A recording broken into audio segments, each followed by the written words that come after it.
It's Sunday, and I'm thinking about all you guys today. Everyone out there around the world who has been trying to figure out what their purpose is. So, my question to you this morning is: are you living your life in your purpose? So, let me clarify. I'm not talking about on purpose, like your intention. That's important too. But my question is really about: are you living your life in your purpose? I remember years and years ago, like maybe Oprah would have a show on about living your purpose. I remember on Oprah years ago that they would talk about being on purpose, and I remember just feeling terrible because I didn't know what my purpose was and I didn't know how to find my purpose. I also remember reading Tony Robbins. Actually, I was listening on audio tape. That's how long ago it was.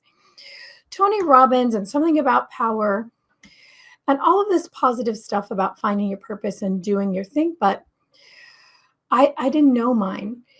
And at the time, I remember feeling so frustrated, so irritated, and so blocked. Just in reading his words,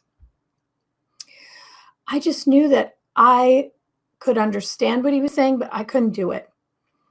I just couldn't. And I didn't know why. And that was more frustrating. So, this question about being on purpose, living my purpose, what was my purpose, haunted me for 20 years because I thought I didn't know what it was. And that was a lie. I did know what it was. And I think that you do too. I think you may not know the how of your purpose. And that was my problem too. I really did know the what, but I couldn't begin for the life of me to figure out how I was going to do what I knew I needed to do. See, purpose is built in. It really is. You come to the planet knowing what you're supposed to do here. But it's circumstances that prevent you from getting there, or so it really seems. So I had a million reasons why I couldn't do what I needed to do in my life. So I knew from the earliest age that I could remember that my purpose really was to help people. Help people do what? I had no clue. But I knew it had something to do with helping them feel better. You see, even when I was a little kid, people would ask me advice for things I had no business knowing. Or they would come to me with their life problems and I would help them. So I knew that was the what I was supposed to do, but I didn't really know how. So lots of times we think our purpose needs to be our work, how we create money. And this creates that tension as well. So we think if we're working as, let's say, a secretary, but our job is to serve humanity in some greater way, that we're not living our purpose. And it really feels like that. Maybe you're starting to catch my drift here.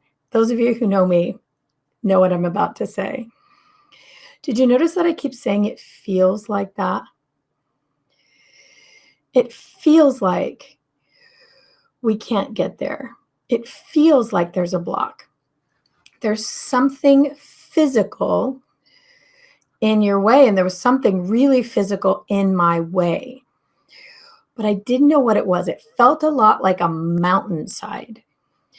It felt like, that moment when I was reading Tony Robbins, I remember feeling like an avalanche had just come down on my head, and now I was going to have to dig my way out. I was buried.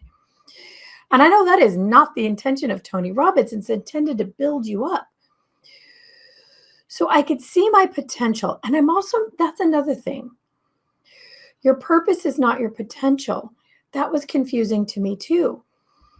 So I felt like I knew my potential. I knew I could serve on a greater platform.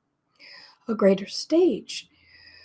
But my current situation in my life at that time felt like it didn't allow for that. So, what's the difference between purpose and potential? We always have potential. And it used to be so annoying to me when people would say, "Oh, you have so much potential." Because I thought, well, what do they mean?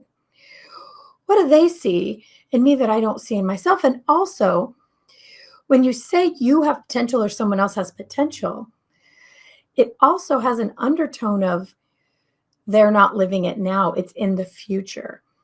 You could be doing more, but you aren't. So there's also this undertone of failure when we talk about potential. So I'm not talking about purpose as potential, because here's the thing that may give you some relief about potential. You always have potential. You always do, in every moment. If you fulfilled your biggest dream now, unless your life ended when the dream happened, you still have potential of more. Potential is what we're building, what's coming next. So if you can shift that idea out that your potential is always there, you always have potential for more. There's something next on your timeline. And what you're doing now, a lot of time builds towards a future potential. Also, those of us who know the Cognomovement system know that you can be aware of what potential you're filling in your timeline by what's happening in your body, by your physical patterns. So if you shift your idea of what potential is, it really becomes something very, very useful and very positive, and no longer has that undertone of failure, but an undertone of real, true potential. While things are still in the realm of potential, you have the ability to adjust and change them. In that moment in Tony Robbins, where I was so frustrated with Tony Robbins, I mean, I literally could have run out in the middle of the road, maybe even naked. I was so frustrated. In that moment, my potential was, yes, I had some skills, I could speak. Yes, I had some ideas. Yes, I had some education. But my potential in that moment was nothing. It was halted because my physical body was in a place of stuck. What do I mean? Think about, when you think about your potential and your purpose, what your purpose is. Notice what your body does. If you are truly living in your purpose, doing what you were always meant to do, this feeling in your body may feel something like exhilaration with just a hint of nerves, because you're moving really, really fast at that point. Think about driving a Maserati at 200 miles an hour. It's exhilarating, but if you don't have a little bit of nerves, you're not going to be aware of that next curve. So there's always that little mix of excitement and a little bit of nerves. If you're not living in your purpose, that's going to feel like something else. And I want you to notice it. Every time I've said the word in purpose, on purpose, notice what your physical body did. Notice where you're feeling it right now. Does it feel like exhilaration and nerves, or does it feel like something else? Does it feel like a little bit of stuck? Does it feel like a little bit of frustration? Does it feel like a rock in the pit of your gut? Like, let's be honest. What mine felt like was strangling here and a pit in my gut. And it also felt like if I were to reach out in my field, it felt like a brick wall. I just couldn't get through. What are some other things? Don't worry, I'm coming back to that. What are some other things, though, that you need to live on purpose? You need energy. You got to have energy. if you're so down that you're laying in your bed with no energy, you're not living on your purpose. There's just no way that you are. You got to have some energy. You got to have some horsepower. You have to have a decent mood. When you want to do something, even if you have the idea, but you're not in the mood, you go nowhere. That low mood equals low energy. You got to have horsepower. Focus. You have to be able to focus your energy on the thing that you want to do to get there. There's some action that has to take place. You got to move yourself down the road. Everybody knows that. We talk about manifestation. We think, poof, it shows up. And sometimes it does. But only if everything's already lined up. Only if you've already done the action to line it up. And so when you have focus, you then have inspired action. The next thing to do that's going to work out great is right there. You just choose it and choose again and choose again. So you have to have focus to have inspired action, and you have to be in the right mood, and you have to have the energy for all of that, right? You also have to have creativity. You have to be able to think, be open to the next idea. If you're stuck in one lane about how it's going to happen, you miss all the turnoffs, right? You miss if you're headed to the Oregon coast and you are like this, you miss the turnoff to the redwoods, which are the most fantastic thing on the planet. You can't be narrow-minded. You've got to have creativity. You've got to have ideas and inspiration. Why did I just do that? That's the part of the brain that holds them. And you have to have energy to have creativity. You've got to have momentum. Another thing that people think they need is good relationships in their life. And this is true. There's nothing more distracting than a terrible relationship in your life, or just one that's not great, to distract your creativity, your mood, your focus, and your energy. Right? See how they all kind of stack up? They do. So when we're in frustration and irritation and stuckness, how do you think your relationships look?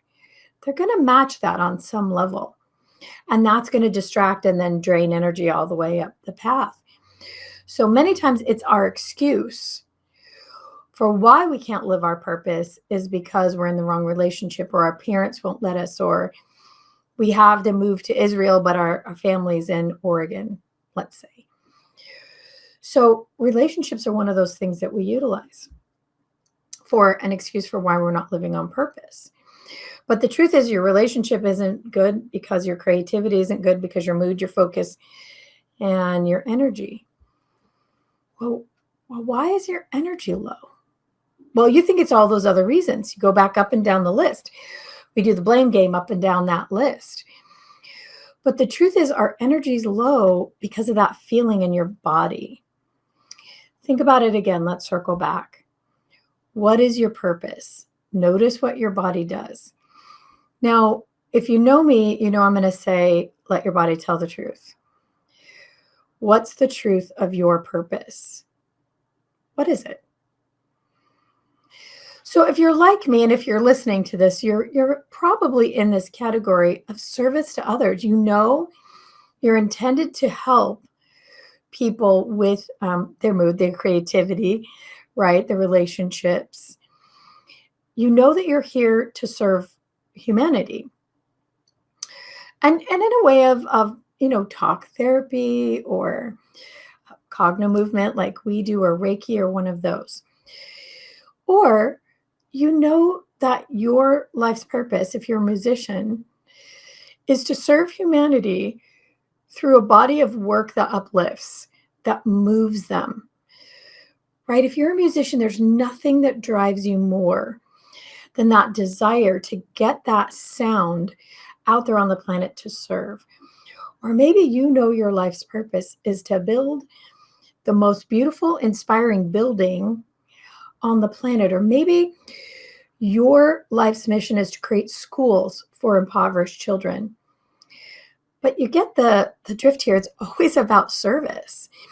It's always about being a part of the world that moves things forward, that creates creativity, focus, mood, energy. We're back there again. It's the energy.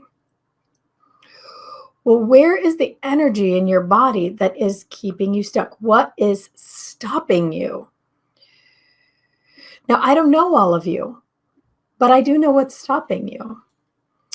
It's that feeling that you have in your body. It's that feeling that I had in my body when I was reading the Tony Robbins, and he was just the first of many books that frustrated me. Not because of the words, because I couldn't figure out how to do what it was he wanted me to do because of this pit in my stomach and this strangle in my throat. So think about what you believe is your purpose.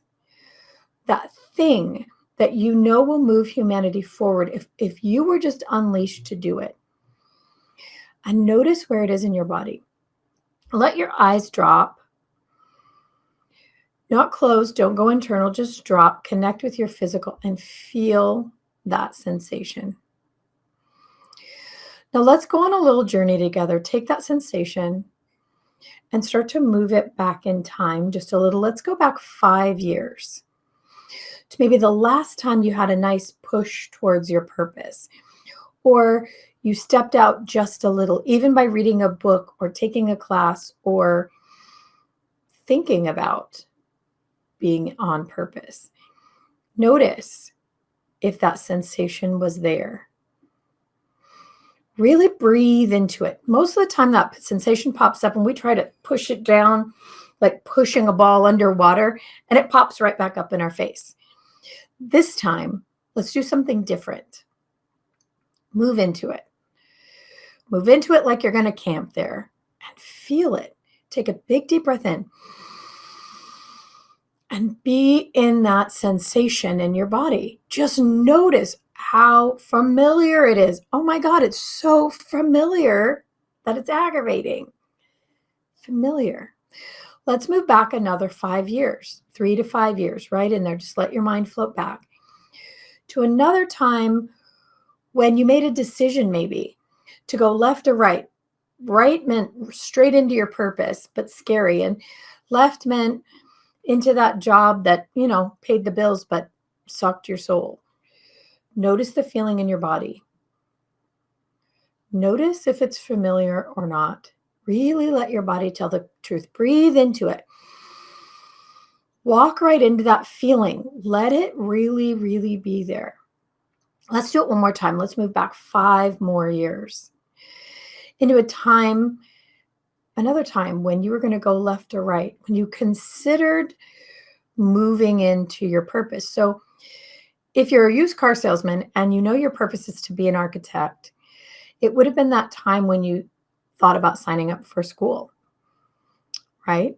Or moving to the town where that college is, right? Or maybe you just picked up an architecture book and read it secretly in the bathroom. Notice the feeling in your body. There might be two. There might be a feeling of excitement, but notice what stops you. Something stopped you from taking that step. And it isn't the things you think it is. It isn't the finances. It isn't your parents. It isn't. All of those are the excuses. All of those are the reasons. But it really isn't that, because you could have overcome that, and you did later in life in one way or another. But in that moment, the how never showed up.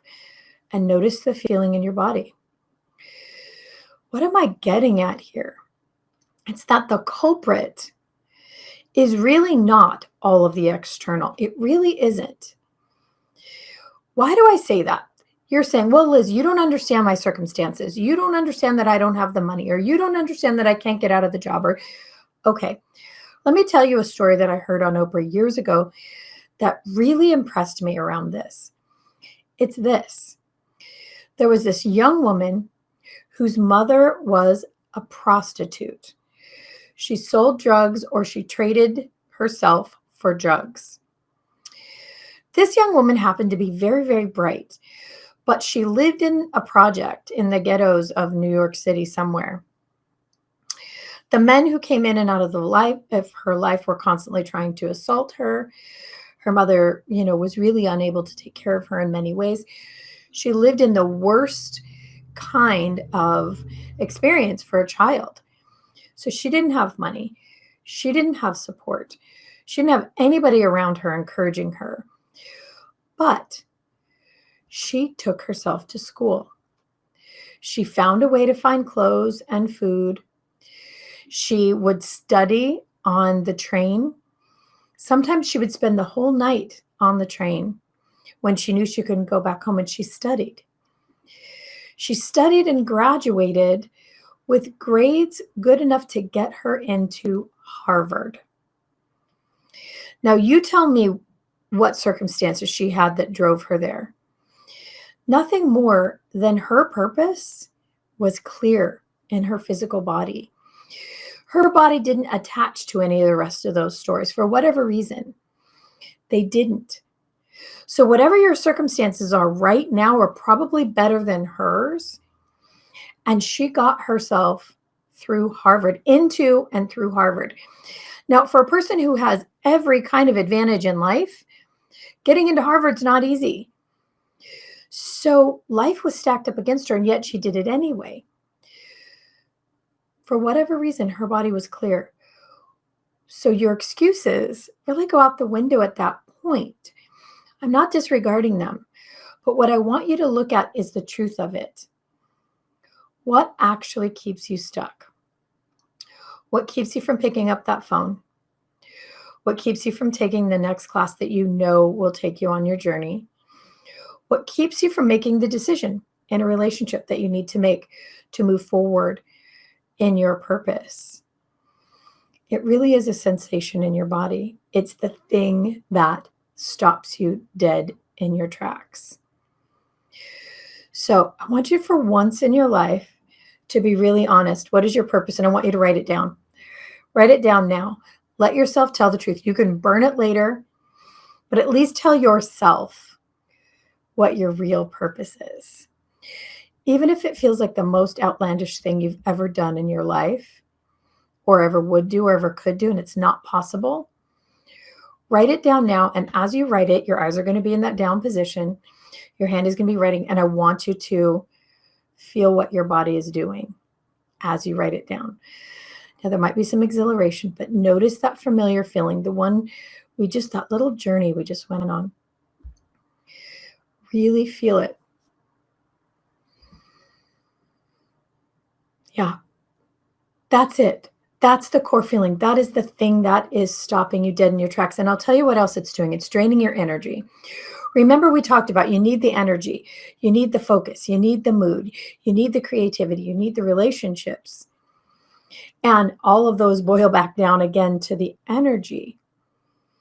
We talked about that. Your energy is being sucked by that feeling in your body. Well, how? Why does that work? Well, because with Cognomovement, we've discovered, measured, brain scans and biowell scans, energetic fields, that a big pattern like that, a big pattern drains your actual energy. It actually is using your energy to run that pattern. So it's like having that Maserati, and let's say it has 300 horsepower, I don't know, but 300 horsepower. And of that horsepower, 250 horsepower are going to the door locks. Totally unresourceful. That's what happens in our body. That's what drains the energy. That's what is keeping you in a bad mood. That's what's keeping you on the couch. That's what's keeping you from your ideas. Is this pattern running in the nervous system that feels like that? That's the feeling. That's the one. And that's where it can be changed too. So what changed for me? What changed for me is many little things. The truth is that everything you've done in your life really has brought you to the point where you are now, and you've learned things. You've gathered information. I did a lot of things I hated, but that taught me exactly what I needed, a skill to get me here. So everything you've had in the past has not been a waste. I promise you. you can find in there what you needed to be in this moment right now, to be hearing my voice, to be feeling that sensation in your body and recognizing, holy crap, that's it. That is what has been stopping me, is this dang familiar sensation. And that sensation will be so familiar that it actually feels like you. It actually will feel like who you are, only it isn't. It's just a pattern. So I know you're asking, well, where did it come from? So it could come from anywhere. I have a client that we really discovered it came from birth, before birth, in the womb. The person is a twin. They couldn't get out. They felt like they were lined up. They were doing the right thing. They were ready to go, but the twin was blocking the exit. That's not a logical mind thing. That's the nervous system recognizing, whoop, we may not be safe here. And that's the nervous system's job. So for other people, it might have been, for me, it was family members misunderstanding some of the things I was saying and doing at the time. They didn't understand. So they said, well, that's ridiculous. That's silly. Don't say that. So my nervous system learned, oh, who you are is not really okay. So, right? Not logical. That physical sensation in your body sends an idea to your mind. It's not the other way around. The feeling means something because it tells your brain, ooh, bad feeling, oops, you're not good enough. Ooh, bad feeling, oops, you're not smart enough. Ooh, bad feeling, oops, you're not acceptable. It's just the brain deciphering or decoding that feeling in the body that's not really rational. It's really not. That feeling in your body is created in a time in your life when your brain was a certain age and had certain chemicals going, at a time in your life when your body was a certain size, at a time in your life when you were involved in this or that family situation, whether you're the middle child or the first or an only, all of those factors, everything in your environment came into play to create that feeling in that moment in time. And then your nervous system just built on it. Because the one job it has is to keep you safe and alive. Well, if it really hurt, if it really injured you in that moment, of course, the nervous system holds on to that. It starts to route energy there. Important. Now, every time you come close to having that experience again, your nervous system just sets off the alarm bells. It pulls the fire alarm. Have you ever that kid that pulled the fire alarm in school just so everybody could go outside? That's your nervous system, is that kid pulling the fire alarm. But the nervous system is pulling the fire alarm based on information from whenever that first pattern happened. And a lot of times it's in our super early childhood when our logical minds are not very logical, when our rational minds are not very rational. You may have heard me tell the story again and again of the girl whose life was ruined over a popsicle. Her mom didn't give her a popsicle and gave her sister a popsicle, and her 4-year-old body made up the story that mom didn't love her. Completely irrational and untrue, by the way. Oftentimes, this feeling in our body that clinches us up is not true. The body holds memories in a way that is very loosey-goosey. The body will feel that sensation, that memory again, and activate a storyline in the brain based on what's happening now and now and now and now. So it's really corrupted with all of these other ideas and timeframes and brain and body development. And so none of it's very accurate or rational or logical, but it keeps pulling the fire alarm every time it thinks you come up against one of those things that is going to hurt. And it usually hits at the core of who you are. So you've been running around like I was for all these years with your body pulling the fire alarm every time you got close to being who you're really meant to be. Because the nervous system got worried that you're just going to get hurt again. The truth is, meh, highly unlikely. But the body matches that feeling, pulls a fire alarm, and you feel it again and again and again, and it stops you. So you don't follow that logical line, maybe into college if you're an architect, or maybe into the group where you give speeches if maybe you're intended to be a worldwide national speaker. Maybe it prevents you from reading that book in a way that you can understand, like me and Tony Robbins, so you don't go headlong into something that the body thinks might just murder you, it might just kill you. Death by Tony Robbins, right? So what do we do about it? What the heck do we do about it? We've already done some of the work. By looking at it, recognizing it, oh my gosh, it's just this feeling in my body that's informing my brain or having my brain make up a story that's just not true. Okay, now you know what it is. Now you can recognize it. Today, I promise you, 3 or 4 more times, you will feel that feeling in your body. Now you know what it is, and you can actually just take a big deep breath and walk right into the feeling. Let it be there. Like, all right, let your freak flag fly, baby. Here you are. That will start to dissolve it. It starts to unwind it. What happens? There's that feeling in the body, signal to the brain, and you've just derailed it. You've just taken a big deep breath and told the nervous system, no, turn off your fire alarm. There's no fire here. In fact, there's not even any smoke. The nervous system, the limbic system, the nervous system calms when we breathe. When there's a lion on your butt, you don't go running. So it turns off the fire alarm. What else can you do? Another thing you can do is literally take 4 steps backwards. Big deep breath, 4 steps backwards. And the nervous system is going to be like, what are you doing? No. We don't walk backwards when we turn on the fire alarm. We run forward. We get more nervous. We get more upset. And you've just told your nervous system, no, we don't. No, we don't. We don't do that. Now, I know it's going to look strange for you to take a big deep breath and walk 4 steps backwards, but I know you can find a way to do it that people won't think it's strange, or tell them what you're doing. Even that will start to unwind that pattern that's such a deep groove from wherever it came from in your life. And you know, the truth is, it doesn't matter. It does not matter where it came from. What matters is that you know that it's there now, that it's no longer autopilot.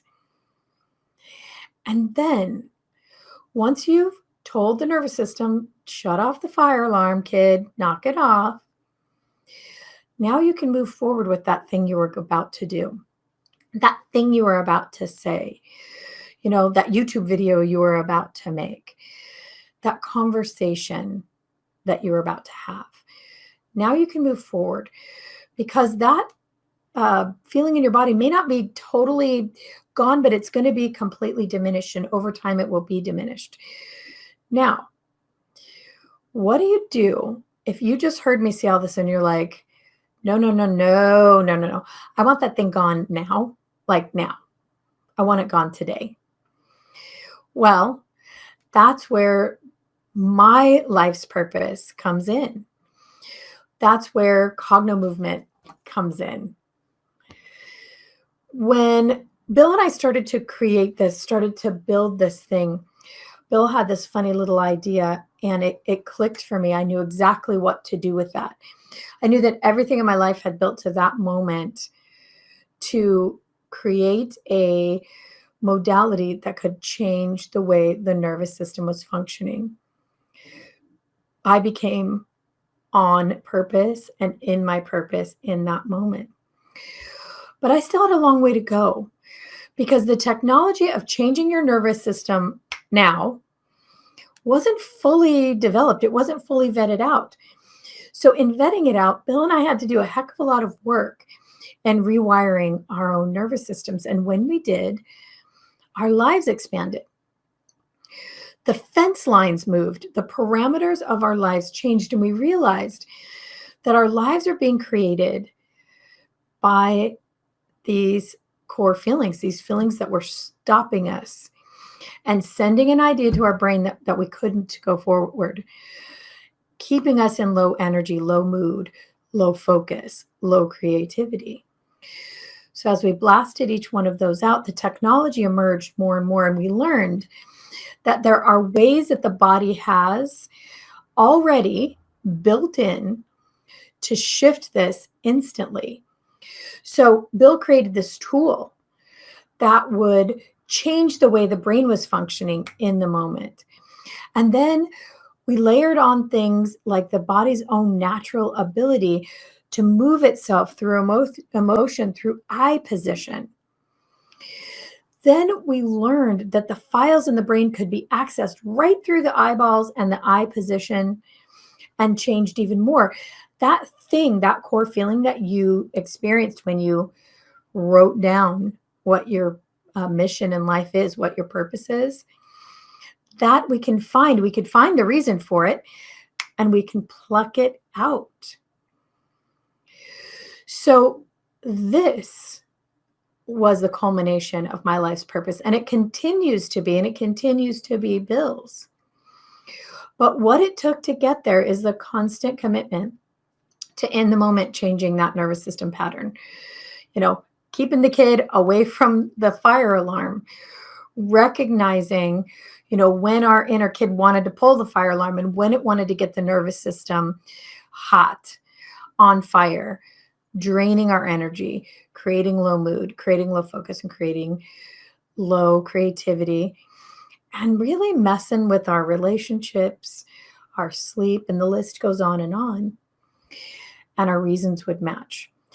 So now those of us who are doing this system daily know that when that feeling creeps up, we recognize it.